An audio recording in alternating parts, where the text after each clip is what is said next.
Oh, the microphone's not even near me. There you go. Ladies and gentlemen, welcome back. I hope that you are doing well and having a nice day so far, whether you're just getting the day started or you're in the midst of it. Wherever you are, whatever hour you find yourself, hope that you are doing well. Let's go ahead and listen to the next track off of Peter Gabriel's Us, of course. That's going to be Digging in the Dirt. A track that I've seen appear in the comments quite a bit from you guys suggested. Some of you that had mentioned this track, Rod McLeodable, Keith BK, Echoes de Bear, Bass Vibasics, Marco Signifried, or Fred, Ego's Rule, you said this is a great cut off the album, Atomic Strand, The Killer Vibes, Trans Zero, Climber, Thurian Wanderer, and the list goes on and on and on and on. From 4 years ago, B Bumper as well. Thank you guys so much for the suggestion. When I was a kid, I don't know if this is a kid thing, a boy thing, I don't know. But I used to love just like digging holes. Which I guess sounds so silly, but I would just be in the backyard. I had a spot so that my parents wouldn't be mad at me, but I would just go back there and just dig holes and make like little forts and not sand castles because it wasn't at the beach, but I would make dirt castles and pour water and watch the water track around and see if I can make like a little water course and such. And yeah. Anyways, enough trips down memory lane. Let's go ahead and dig into the dirt. We'll discuss it after. Here we go.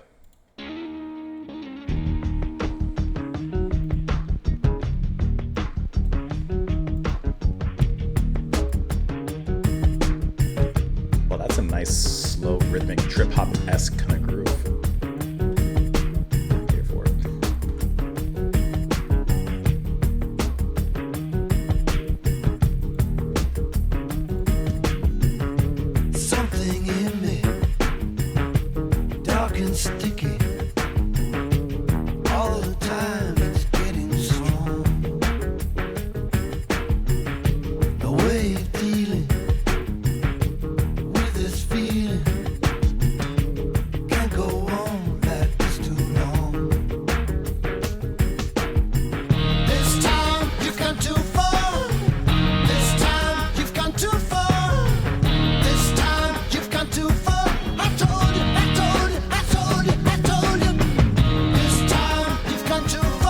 I like how he lets go of his voice at the end of that little crack.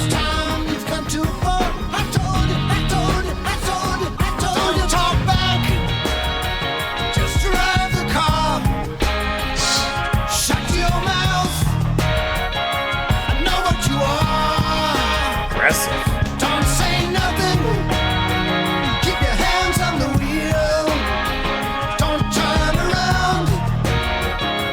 This is for real. Stick up.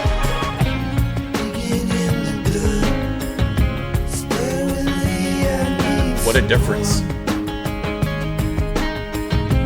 Digging in the dirt. Find the places I got hurt. Open up the places I got hurt.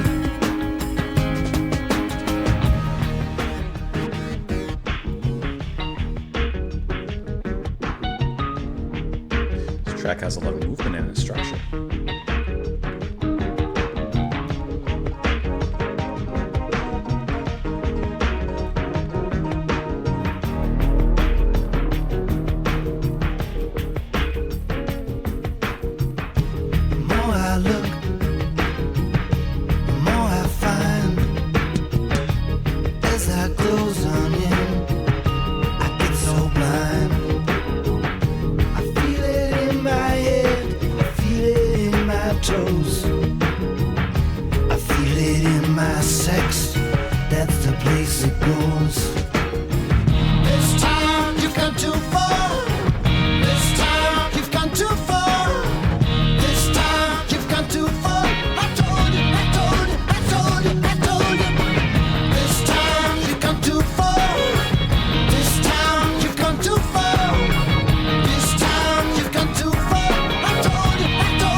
For real.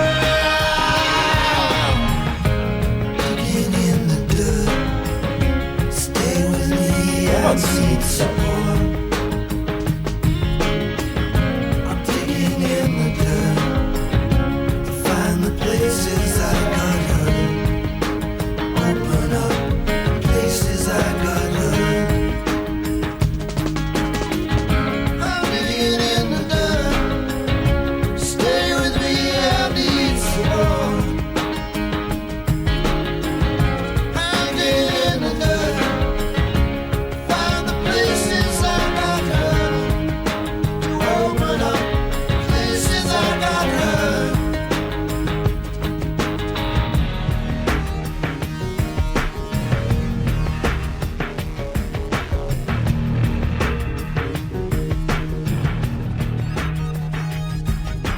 Digging in the dirt. Find the places we got hurt. Digging in the dirt. Find the places we got hurt. Digging in the dirt. Very catchy. Find the places we got hurt. Digging in the dirt. Find the places we got hurt. Digging in the dirt. Find the places we got hurt. Digging in the dirt. Find the places we got hurt.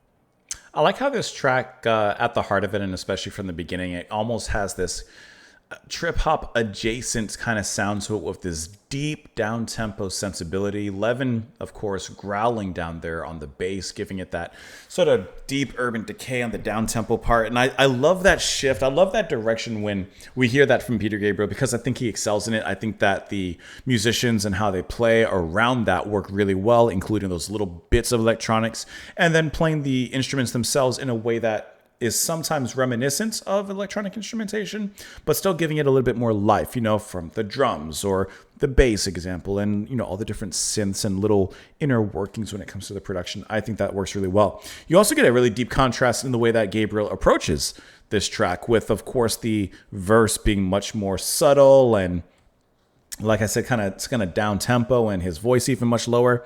And then I guess the pre-chorus technically is very aggressive, and it sounds like he's describing a stick-up, a robbery, an armed robbery in this case, of some sort. And it noticeably sounds much more tonally angry and mad. And I like how it gets kind of heavy in those parts. You have that guitar that comes in, giving a little bit of like this anxiety-inducing like shriek for a moment. It kind of sounds like I don't know, I've never robbed anyone, but I would imagine that there's some adrenaline involved. I would imagine there's something like that, a rush, not a good rush, but a bad rush. So I'd imagine that that guitar and the tenseness of the atmosphere there almost sounds like that heart pounding out of your chest, feeling, your eyes and the vision starts to cloud as the adrenaline's running through you and you just don't know what you're doing. It's kind of erratic. I like how it kind of has that controlled, chaotic kind of sound there, at least in my opinion. And then contrasting with the chorus itself and how light and happy and kind of what I would say is kind of typical Gabriel at this point. It kind of sounds just a little bit more melodically positive on that end. So really interesting contrast as the song moves through its different forms there. I like the little instrumental brief points here. This little point, I'm not sure. I didn't look at where it was. Maybe before. Yeah. I just like how within that little groove right there, I just like the little playing with sounds and, with the organ or synths and stuff. You get to hear a little bit more of that guitar kind of popping out a little bit. I just like what they do there. It's a small moment, but it's a nice moment nonetheless. And then the rest of the track just kind of continues on from that. And also, I can't help but notice that you have a lot of different musicians and personnel here on the track. I can't help but notice that Peter Hamill's featuring in the backing vocals. I gotta tell you, if I didn't see that, I would have never thought it, and I would have to give it a second listen to see if I can pick him out. But as of now, I cannot pick him out back there. Should have pushed him up a little bit. I would have loved for him to be pushed up. But this is a kind of cool track on the structure and how it moves through. I really like the verse and that sound.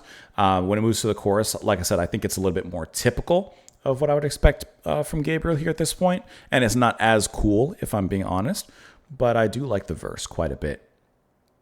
Something in me dark and sticky all the time. It's getting strong. No way of dealing with this feeling. Can't go on like this too long. I feel like that's this darkness in him that's just growing and growing. And in his mind, he's saying, this time you've gone too far.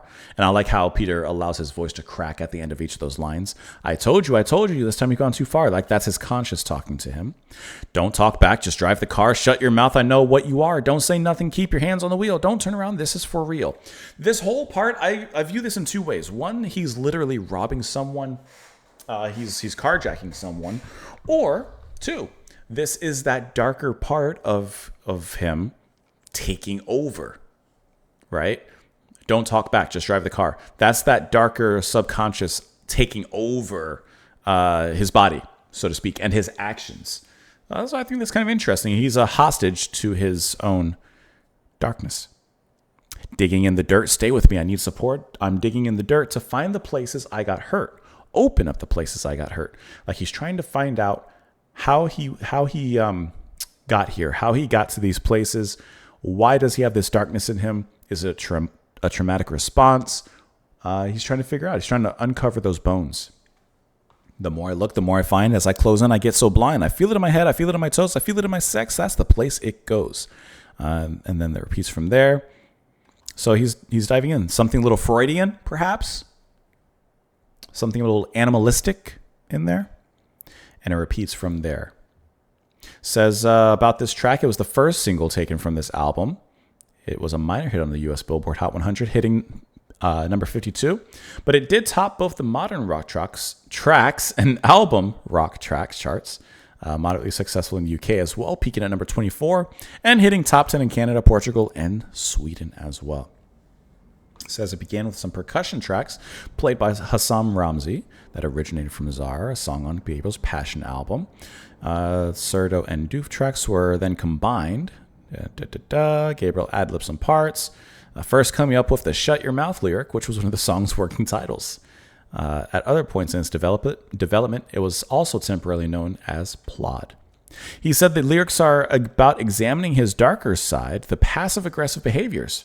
He took inspiration from Why We Kill, Understanding Violence Across Cultures and Disciplines, a book that analyzed characteristics among murderers. That's actually kind of interesting. I'd be curious to read that book. I'd be curious about that one. Initially, he recorded a demo version, as we mentioned. However, most of these initial band parts were deemed unsuitable and discarded. Thus, a second round of band sessions took place, and it goes on from there. Richard MacPhail was a childhood friend of Gabriel, contributing backing vocals. Gabriel had granted MacPhail and his wife the opportunity to record 3 songs, and later invited him to sing on this track. And you also have Ayub Ogata and, of course, Peter Hamill, recording their parts using a Newman U47. The 4 of them dubbed themselves the Everleys due to the vocal harmonies they achieved through multi-tracking. And it goes on from their chart information. As we mentioned, some of it already, but 3 in Europe, 34 in France, 23 in Germany, 8 in Portugal, 1 and 1 on the alternative airplay and U.S. mainstream rock as well. I'm kind of curious about that book. It seems like an interesting read. I'm doing a quick Google search on it. Let's see. Rutledge. Here's the book. $49. What the heck, man? No.